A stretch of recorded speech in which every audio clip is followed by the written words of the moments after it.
Hello friends, मैं doctor Anurag. Welcome back to our channel kiddo care. हर बार की तरह इस बार भी मैं आप लोगों से बहुत ही इंपॉर्टेंट टॉपिक शेयर करने जा रहा हूं।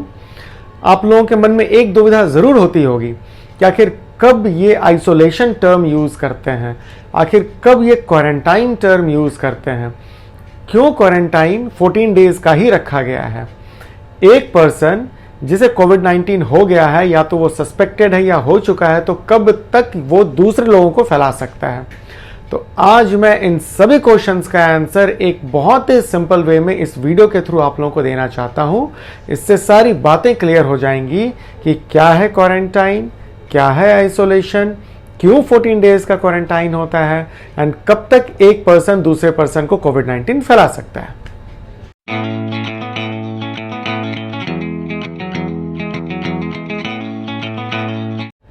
सबसे पहले देखते हैं आइसोलेशन। आइसोलेशन का मतलब होता है कि एक पर्सन जिसको ऑलरेडी डिजीज है, उस पर्सन को हमने आइसोलेट कर दिया है ताकि वो दूसरे लोगों को डिजीज ना फैला सके। कहने का मतलब कि ये पर्सन ऑलरेडी डिजीज से सफरिंग है और इन्हें हमने हटा दिया है, दूसरे लोगों को बचा लिया है।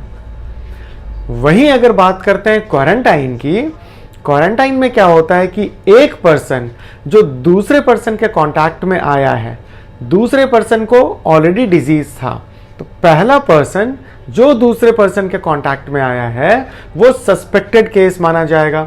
हो सकता है कि इसे भी डिजीज हो आगे चलकर, तो इसे हम लोग क्वारंटाइन में रख देते हैं ये देखने के लिए कि क्या इसे डिजीज हुआ या नहीं हुआ।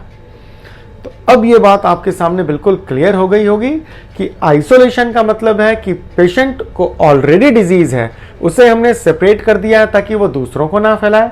एंड क्वारंटाइन का मतलब होता है एक सस्पेक्टेड केस जिसको हमने एक अलग जगह पर रख दिया है ये देखने के लिए कि क्या उसे डिजीज डेवलप कर रहा है या नहीं।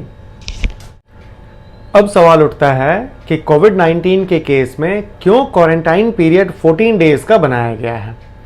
इस 14 डेज को समझने के लिए हमें सबसे पहले इंक्यूबेशन पीरियड जानना होगा। तो क्या है ये इंक्यूबेशन पीरियड? इंक्यूबेशन पीरियड का मतलब होता है जिस दिन वायरस हमारे बॉडी में एंटर किया से लेके जिस दिन उस वायरस की वजह से हमारे बॉडी में डिजीज मैनिफेस्ट हुआ।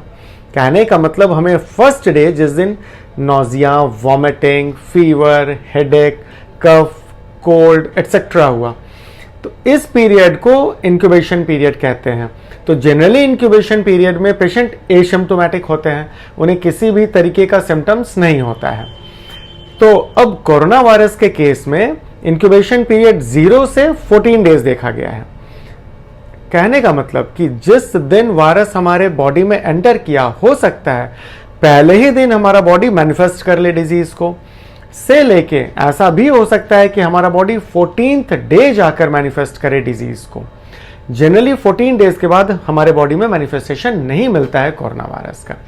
तो अब एक कॉमन सेंस की बात है कि अगर एक पेशेंट जो सस्पेक्टेड है फ्रॉम कोरोना-19, अगर उस पेशेंट को हमने क्वारंटाइन में रख दिया है 14 डेज के लिए और उस 14 डेज में अगर उसने डिजीज मैनिफेस्ट नहीं किया, तो श्योर शॉट वो आगे भी मैनिफेस्ट नहीं करेगा। तो यही कारण है, यही वजह है कि 14 डेज रखा गया है क्वारंटाइन पीरियड फॉर कोविड-19। अब आपके मन में यह सवाल उठ रहा होगा कि क्यों इंक्यूबेशन पीरियड में इतना लंबा चौड़ा वेरिएशन है, क्यों ये 0 to 14 डेज वेरी करता है, क्यों नहीं ये फिक्स्ड है 6 दिन का, क्यों नहीं ये फिक्स्ड है 10 दिन का, क्यों किसी आदमी में ये 2 दिन में मैनिफेस्ट कर जा रहा है, क्यों किसी आदमी में ये 13th डे में मैनिफेस्ट कर रहा है। तो इसका सिंपल सा आंसर ये है कि हर एक ह्यूमन बीइंग का स्ट्रक्चर सेम नहीं होता है, उसका genetic makeup, structure, health status different होने जा रहा है। इवन जो वायरस आपके बॉडी को अटैक कर रहा है उसके वायरुलेंस में भी डिफरेंस होता है। कुछ वायरस काफ़ी वायरुलेंट होते हैं, वो बहुत मल्टीप्लिकेशन होता है उनका बहुत रैपिड आपके बॉडी में। कुछ वायरस इतने वायरुलेंट नहीं होते हैं, उनकी मल्टीप्लिकेशन इतनी रैपिड नहीं होती है आपके बॉडी में। तीसरी बात, आप जिस माहौल में रह रहे हो, जिस एनवायरनमेंट में रह रहे हो, जिस टेम्परेचर पे रह रहे हो, जिस ह्यूमिड कंडीशन में रह रहे हो, ये सारी बातों पे भी डिपेंड करता है कि आप में कितने दिनों में जाकर डिजीज मैनिफेस्ट करेगा।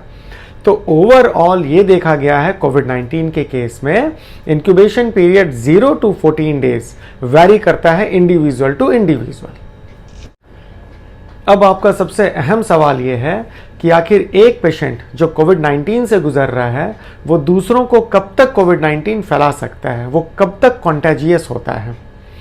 इस चीज को समझने के लिए सबसे पहले आपको इन 3 स्टेजेस को समझना होगा।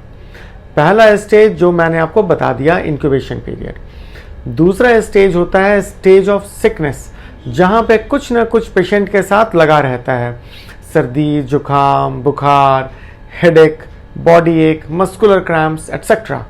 एंड तीसरा स्टेज होता है स्टेज ऑफ रिकवरी, जहां से पेशेंट रिकवरी में एंटर कर जाता है।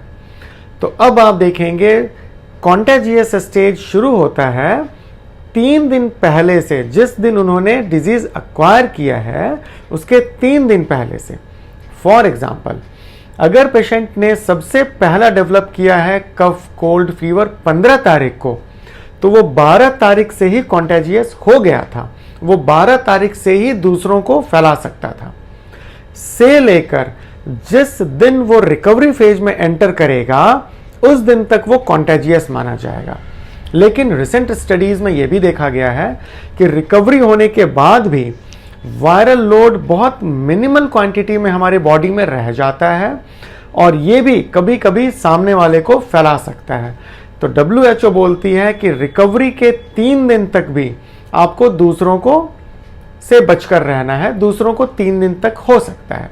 तो कुल मिलाकर बात यह हुई कि आप कॉन्टेजियस होते हो 3 दिन पहले से, जब आपने सिम्टम डेवलप किया है, से लेकर 3 दिन बाद तक जब आप रिकवरी में आ गए हो।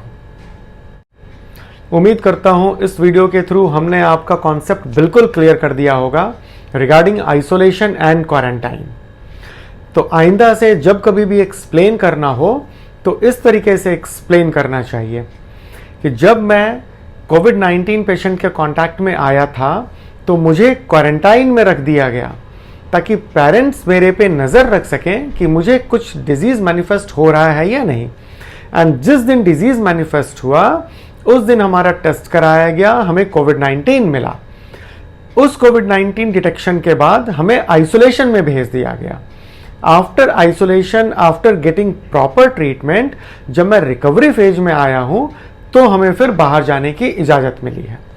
तो ये होता है एक प्रॉपर नरेशन, ना कि ऐसा कि हम जब कोविड-19 पेशेंट के कांटेक्ट में आए तो हमें भी कोविड-19 हो गया, कोविड-19 होने के बाद हमें क्वारंटाइन में 14 डेज के लिए भेज दिया गया, 14 डेज के बाद आज हमें आज़ाद छोड़ दिया गया है। Thank you.